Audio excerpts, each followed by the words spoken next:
প্রিয় বন্ধুরা, চলে আসলো বরাবরের মতো নতুন একটি নাটকের আপডেট। নাটকটির নাম প্রিয় শ্বশুর আব্বা।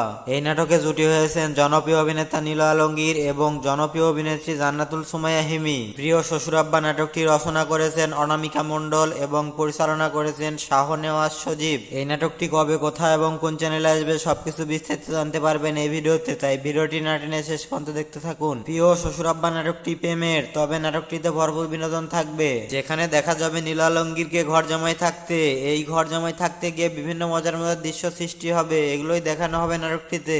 এবং পরবর্তীতে প্রিয় শ্বশুর বিআইবিয়ানদের নিয়ে গানের আড্ডায় বসবেন। প্রিয় শ্বশুর আব্বা নাটকে অভিনয় করেছেন নীল আলমগীর, জান্নাতুল সুমাইয়া হিমি, রকি খান, তারিক এনাম খান, জাভেদ গাজী সহ আরো অনেকে। এই নাটকটি আসবে আগামী 10 অক্টোবর বৃহস্পতিবার বিকেল 3টায় RTV ড্রামা ইউটিউব চ্যানেলে। তো প্রিয় দর্শক বন্ধুরা, বাংলা নাটকের নিত্য নতুন সকল আপডেট পেতে আমাদের চ্যানেলটি সাবস্ক্রাইব করুন। ধন্যবাদ।